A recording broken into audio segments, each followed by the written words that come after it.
Hello folks, welcome to my review of the Razer Nari Ultimate wireless headphones. Now you might be asking, what makes these the ultimate version? Well, there's a couple of things you may think are kind of pointless. So these light up, you can change the colours of them. Of course you won't be able to see them because you're on your head, but nonetheless it's cool. Also the mic lights up. Now you might be saying, what's the point of that? Well, everyone loves RGB, don't they? So that's kind of cool. But ultimately, that's not the ultimate thing. It's kind of hard to show you, to be honest. You'd have to experience it. But these have haptic feedback built in. So not only do they have brilliant treble and bass response, and also a pretty decent life of about 40 hours per charge, they actually have haptic feedback. So they kind of vibrate on your head. Now you can adjust this in the Synapse app so that they don't vibrate too much or too often, because in the higher settings they will vibrate almost for any kind of sound that comes out of your speakers, and that's obviously distracting then. So that's what you're paying the extra money for, and I've got to say it sounds pointless, but it really does help to immerse you.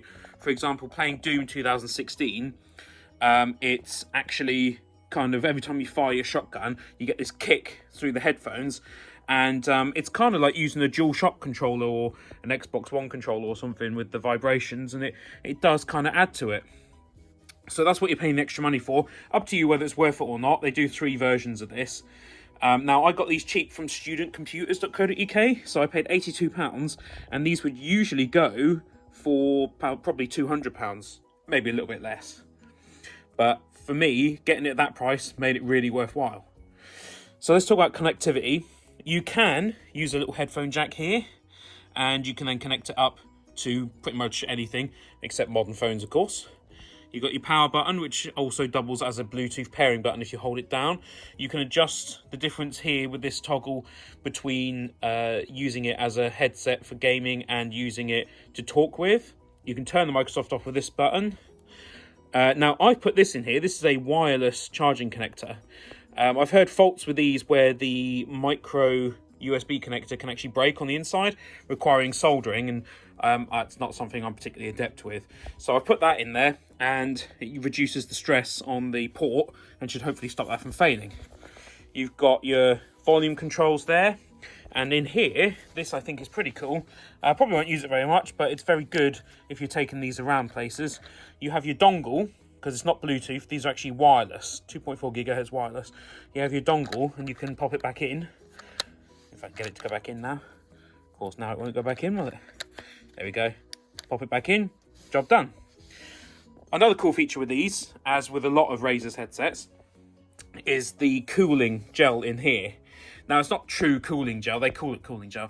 What it actually is kind of a gel in there that helps to wick away heat, so you don't get that boiling hot ear thing you get when you use headphones normally. These actually help to get rid of it. These are also removable, in case you need to clean them or whatever. And it has a automatically adjusting headpiece on it, so you put it on your head and it automatically adjusts, so you don't need to change that. It just works straight away for anyone.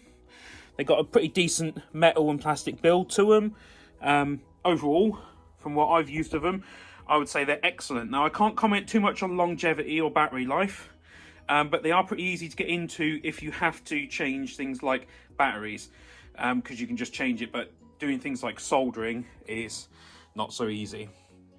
But at £200, they're probably worth repairing if they do go wrong.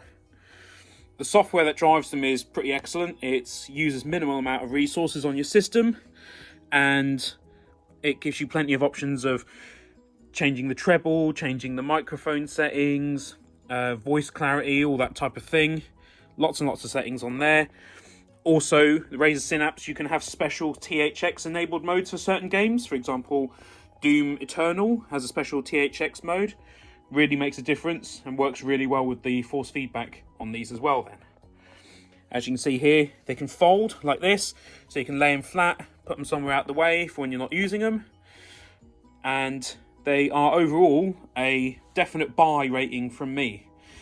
Out of 5, I would give them 4 stars. Again, I'm not giving them 5 stars because they are very expensive, but if you can get a good deal on them, then they are really, really good, and they're definitely worth 4 stars.